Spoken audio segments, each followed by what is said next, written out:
Hi అండి, అందరికీ నమస్కారం. Welcome to lashes world. ఈరోజు వీడియో ఏమిటంటే డీప్ క్లీనింగ్ అండి. పూజా గదిని ఎలా డీప్ క్లీన్ చేయాలో చూపించబోతున్నాను.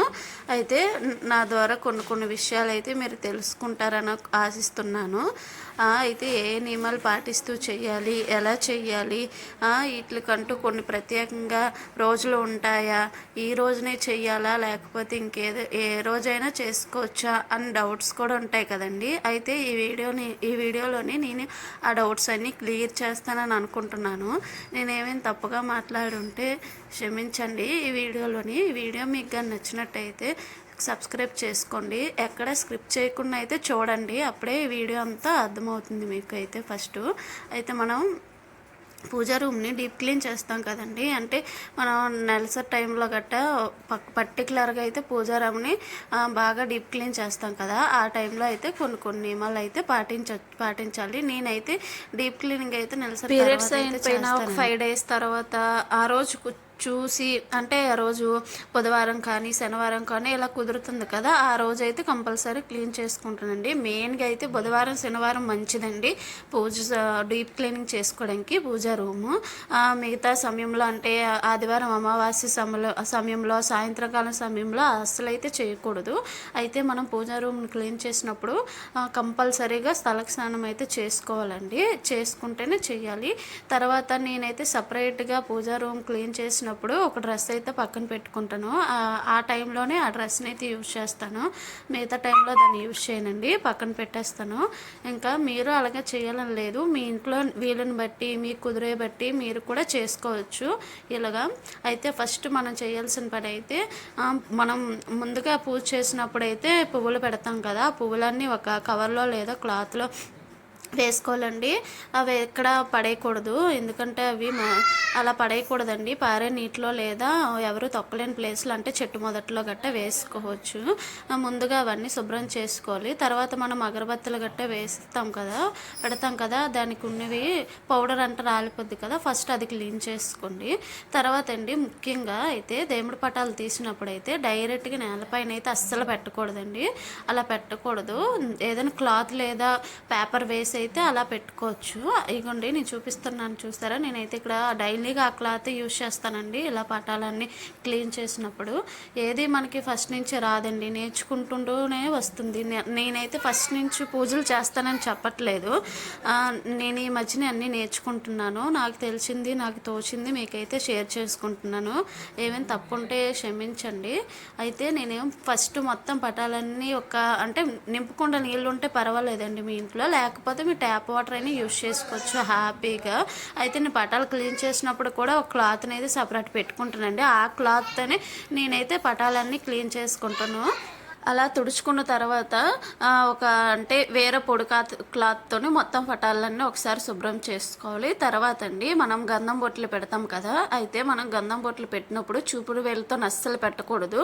ఉంగరం వేలు ఉంటుంది కదండి, నేను చూపిస్తున్నాను చూడండి. ఉంగరం వేలుతో మాత్రమే పటాలకైతే బొట్లు పెట్టాలండి. పటాలకే కాదండి, మనం పెట్టుకున్నప్పుడు కూడాను చూపుడు వేలుతో పెట్టకూడదండి, ఉంగరం వేలుతో మాత్రమే బొట్లు. గురు చరిత్ర అదే పూజ చేసుకున్నానండి. మీకు ఇంట్రెస్ట్ ఉంటే కామెంట్ చేయండి. నేనైతే మళ్ళీ ఆ పూజ ఎలా చేసుకున్నాను, నియమాలు పాటిస్తూ చేసుకున్నాను, ఎలా చేసుకున్నానో మీకైతే వివరంగా చెప్తాను. అయితే తర్వాత అండి మేము ఇలా పటాలు క్లీన్ చేసుకున్న తర్వాత మాకు దేవుడి మూలలో ఇలా స్టైల్స్తో కూడా ఉన్నాయండి, వాటికి కూడా నేను శుభ్రం చేసుకుని బొట్లు అయితే పెట్టుకున్నాను. ఏది మనం అప్పటికప్పుడైతే రాదండి, నేర్చుకుంటుంది. అయితే నెలసరి టైంలో ఎందుకు దేవుడి మూల దగ్గరికి వెళ్ళకూడదు అనేసి మన పెద్దలు చెప్తారండి. అంటే అదేదో పాపమనో శాపమనో కాదు, అంటే ఆ టైంలో మనం కొంచెం ఇబ్బందిగా ఉంటాం కదా, అంటే చెడు రక్తం అంతా బయటకు పోతూ ఉంటుంది కదా, పోయినప్పుడు కొంచెం బ్యాక్టీరియా కూడా పోతుంది కదండి. దానివల్ల మనం దేవుడి మూలను ఎంత పవిత్రంగా ఉంచుకుంటామో దానివల్ల కొంచెం నెగిటివ్ ఎనర్జీ కూడా ఉంటుంది అన్నట్టు పెద్దలు అలా చెప్పారండి. ఇన్ కేస్ అది మన కోసమేనండి, రెస్ట్ కోసం. ఆ 3 days అయినా మనం రెస్ట్లో ఉంటాము, తర్వాత కొంచెం బాగా ఉంటాము. ఇన్ కేస్ తర్వాత రోజు కూడా ఫ్రీగా పనులు చేసుకోవచ్చు అన్నట్టే కొంచెం దూరంగా ఉండమంటారు. మన పెద్దలు ఏం చెప్పినా మన గురించే కదండి, ఒకసారి వాళ్ళ మాట కూడా మనము విందాము. అయితే నెలసరి టైంలోని మనకు పూజ చేసుకోలేము కదా, అయితే మన హస్బెండ్స్ చేస్తే పర్వాలేదు, హ్యాపీగా చేసుకోవచ్చండి. మనం అటువైపుగా వెళ్ళకుండా ఉంటే సరిపోతుంది అంతే. వాళ్ళు పెట్టాలనిపిస్తే వాళ్ళు పెట్టుకోవచ్చు. తర్వాత అండి నెలసరి టైంలో ఇన్ కేసు వాళ్ళకు కూడా కుదరదు అంటే అయితే దేవుడి మూల సపరేట్గా గది ఉంటే డోర్ అయితే వేసుకోండి, లేకపోతే డోర్ కర్టన్స్ ఉంటాయి కదా, డోర్ కర్టన్ వేసుకొని ఇంకా 3 days 5 days అంటే అదే మీ వీలుని బట్టి అటువైపు వెళ్ళకుండా ఉంటే సరిపోతుంది. తర్వాత ఎప్పుడు క్లీన్ చేసుకోవాలనేది మీ ఇష్టమే. ఎక్కువగా అయితే బుధవారం శనివారం అయితే మంచిది. నేనైతే ఎక్కువ ఈ 2 days ప్రిఫర్ చేస్తాను. తర్వాత స్థలకైతే కంపల్సరీ స్నానం అయితే చేసుకోవాలి. ఇలాంటి చిన్న చిన్న నియమాలే పాటిస్తే చాలండి, పెద్ద పెద్దవేం అవసరం లేదు. ఇలా నేనైతే డీప్ క్లీన్ చేసుకున్నాక తర్వాత ఇలా దేవుడి మూలలో ఉన్న ఈ బల్లను కూడా ఇలా అయితే పసుపుతో అలుక్కుంటాను. అయితే ఆ పసుపులను కొంచెం నేను పెరుగైతే ఉపయోగిస్తానండి, పసుపు పచ్చగా కనిపిస్తుంది. అయితే నేను ఎక్కువగా అయితే ఈ పద్మ ముగ్గు అయితే వేసుకుంటానండి. ఈ పద్మ ముగ్గు ఆ అమ్మవారికి చాలా ఇష్టం కదండి, లక్ష్మీ అమ్మవారికి. అందుకే నేను ఎక్కువగా అయితే ఈ ముగ్గుని అయితే వేసుకుంటాను. మీకు ఏ ముగ్గు వస్తే ఆ ముగ్గుని వేసుకోవచ్చు, ఇదే వేసుకోవాలని సేమ్ లేదండి రూలు. తర్వాత మనం ఏ పని చేసినా అనుమానంతో అయితే ఏం చేసుకోకూడదండి. అంటే కొందరికి డేట్ అవుతూ ఉంటుండగా దండం పెట్టుకోవచ్చా అనేసి గట్ట అంత అనుమానం పెట్టుకుంటూ ఏం చేయొద్దులండి. అంతా క్లియర్ అయిపోతే మనశ్శాంతిగా ప్రశాంతంగా పూజ చేసుకోవచ్చు. అనుమానంగా అటు సగం ఇటు సగం ఉంటూ చేసుకుంటారు కదా, అలాగైతే చేసుకోకండి. జస్ట్ అలాగ మొత్తం అంతా క్లియర్ అయిపోయాక మొత్తం డీప్ క్లీనింగ్ చేసుకుంటూ చేసుకోవచ్చు. నెలసరి టైంలో ఇలా కలిపేస్తూ ఉంటాం కదా, ఎందుకంటే ఇప్పుడు ఉన్న జనరేషన్లో హస్బెండ్ వైఫ్ పిల్లలు ఇలా వీళ్ళు మాత్రమే ఉంటారు. మరి ఇంకెవరు చేస్తారు ఇంట్లో పనులు, మనం కూర్చుంటే ఇంకా అవ్వదు, మనమే చేసుకోవాలి అయ్యో దేవుడి మూల కూడా కలిపేస్తున్నామే అన్నట్టు ఉంటుంది కదా. అలాంటి భయం ఏం పెట్టుకోకండి, ఎందుకంటే ఈ బిజీ షెడ్యూల్స్లో ఇప్పుడున్న జనరేషన్లో మనం దానికి తగ్గట్టే వెళ్ళిపోవాలి తప్ప అది చేయకూడదు ఇది చేయకూడదు అనుకుంటూ ఉండకండి. ఏదైనా పాజిటివ్గానే ఆలోచించండి, ఏమీ అయిపోదండి. ఏదైనా మన గురించే. తర్వాత అండి ఇక్కడ నేనైతే పూజ సామాన్ అయితే క్లీన్ చేసుకుంటున్నాను. మీరు ఎవరైనా నేనైతే ఒక షార్ట్ పెట్టాను ఈ పౌడర్ ఎలా తయారు చేయాలో, ఎవరైనా చూడపోయి ఉంటే ప్లేలిస్ట్లో ఉంటుంది చూడండి.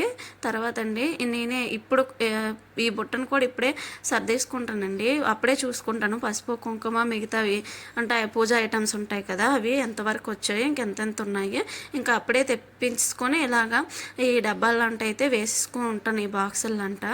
తర్వాత ఇట్లా ఎలా స్టోర్ చేయాలి ఎలా ఉండాలనేది నెక్స్ట్ వీడియో ఒకటైతే చేస్తానండి, తప్పకుండా ఆ వీడియో కూడా చూస్తారని నేను ఆశిస్తున్నాను.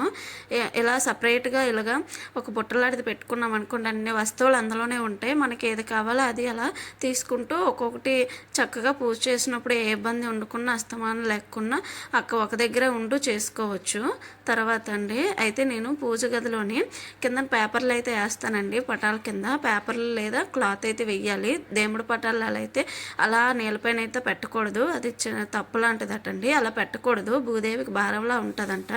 అందుకనేసి కొంచెం ఆ పేపర్లు కానీ ఇలాగా కవర్లు కానీ వేసుకోవచ్చు, మీకు ఏది అవైలబుల్గా ఉంటే అవైలబుల్గా అంటే బ్లౌజ్ పీస్లు ఉంటాయి కదా అవి వేయండి. ఇలా పటాలని తర్వాత ఆ ఫొటోస్ని అన్నిటికి బొట్లు పెట్టేసి నీట్గా ఆర్గనైజ్ చేసిన తర్వాత ఒక క్లాత్ తీసుకోండి. క్లాత్ అక్కడ దేవుడి గదిలోని ఉంటుంది కదండి టైల్స్ దగ్గర, ఫస్ట్ క్లాత్తో తుడిసి తర్వాత వెట్ క్లాత్తో మొత్తం అలా మాప్ పెట్టేయండి. చీపురు అయితే అస్సలు యూజ్ చేయకండి, ఇలాగ ఏదో ఒక క్లాత్ పెట్టుకోండి.